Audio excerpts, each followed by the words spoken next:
Para mí, tres claves de una gestión financiera se resume en tres palabras: medir, analizar y accionar. Y ahí está el punto y la clave para entender bien el negocio. Muchas veces lo más complicado es hacernos las preguntas adecuadas. Que no es solamente presentar los números o otorgar información, sino analizarla conjuntamente con quien lleva el negocio. ¿Por qué este mes gané menos dinero que el mes anterior? Esa es la pregunta y ahí es realmente donde lo ven, es el detonante. Normalmente hay que explicar las diferencias entre facturar y la caja. Sí, hay que explicarlo.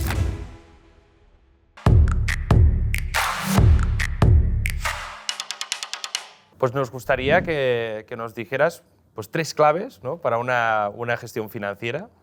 Para mí, tres claves de una gestión financiera se resume en tres palabras, que es un concepto bastante completo, que es medir, analizar y accionar. ¿A qué me refiero con esto? Cuando gestionamos finance tenemos que medir. ¿A qué me refiero con medir? Medir me refiero a tener información, a tener un dato que podamos comparar con algo. Supongamos que hablamos de márgenes brutos, ¿no? Tenemos el margen bruto de X mes y lo comparamos con un proyectado. Ahí lo que estamos haciendo, estamos midiendo. El segundo concepto vendría a ser analizar, es decir, cómo analizo esos márgenes que estamos comparando. Supongamos que en octubre hicimos un margen bruto de un 55%, en septiembre hicimos el 50%, pues analizamos esa diferencia del 5% entre la variación entre lo proyectado y lo real. ¿Para qué? Para tener información de qué es lo que ha pasado, que hemos incrementado ese margen un 5% o porque lo hemos disminuido un 10%. Creo que ahí está la clave de entender o transformar el dato en información y analizarlo para saber el por qué. Y el tercer concepto, que para mí es el más importante, es accionar sobre este análisis que hago de esa información, ¿no? Si este mes el margen bruto estuvo un 5% por debajo de lo que teníamos proyectado, bueno, tenemos que ir y entender las causas de lo que ha pasado. ¿Por qué hemos vendido menos o por qué los costos han sido más de lo que proyectábamos?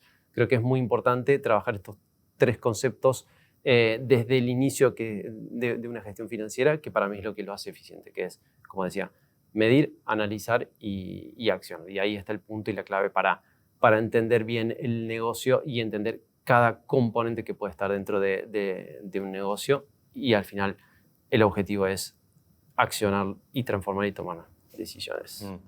Muchas veces lo más complicado es hacernos las preguntas adecuadas. Exacto. Porque estamos de acuerdo que si no lo veo no pasa, ¿no? Exacto.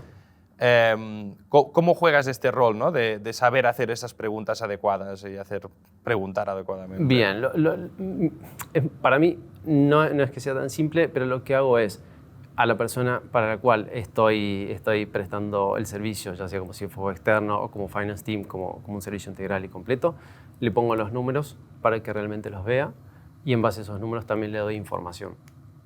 Muchas veces entiendo y comprendo sin tener un overview del 100% del negocio dónde están las fallas, y lo que hago es, como he dicho, pongo esos números a la vista y analizamos y consulto y me voy al detalle. ¿Qué ha pasado con este producto? ¿Por qué no hemos vendido tanto?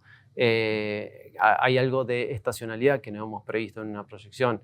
¿Por qué ha bajado? ¿El producto no es bueno? ¿Hemos tenido devoluciones? ¿Los costos? ¿Hemos mejorado el margen? ¿Por qué? Porque hemos reducido los costos. ¿Qué ha cambiado en la producción? Eso es lo que busco, y ahí está también un poco mi valor agregado, que no es solamente presentar los números o otorgar información, sino analizarla conjuntamente con quien lleva el negocio para llegar a una conclusión que podamos accionar y para que realmente empiece a entender dónde están los puntos clave de su operativa. Normalmente vienen ya con unas ideas claras, ¿no?, o unas preguntas claras, ¿o es algo más orgánico que surge?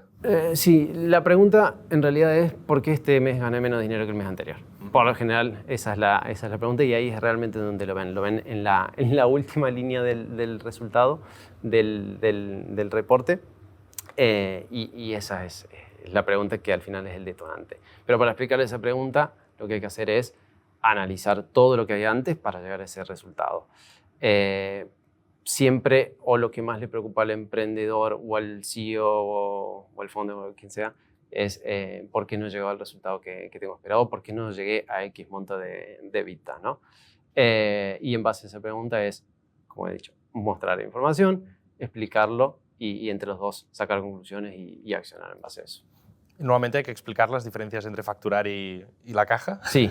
Hay que explicarlo, porque se confunde mucho lo que es facturación, caja, ingresos. Es muy difícil para cualquier founder o para cualquier persona normal que lleva un negocio y que no tiene mucho conocimiento de finance. Facturar es exactamente lo mismo que venta o que ingresos. Y no, ¿por qué? Porque dentro de una factura tienes un impuesto que es el 21% de IVA, generalmente, por norma general, que es un dinero que no te corresponde, que se lo tienes que devolver a Hacienda. Entonces, me ha pasado con un proyecto en el cual calculaba el precio de venta considerando el IVA incluido. Y luego, claro, cuando hacíamos el cálculo del margen, había un 20% de ese precio que no correspondía y no daban los costos. Los márgenes eran muy pequeños. Entonces, fue, en este caso particular, ajustar esos precios y explicarle que una factura tiene la parte de la venta, la parte del ingreso, la parte de los impuestos que no te corresponden, que hay que devolver, y en base a esos ingresos es que tú tienes que cubrir los costos.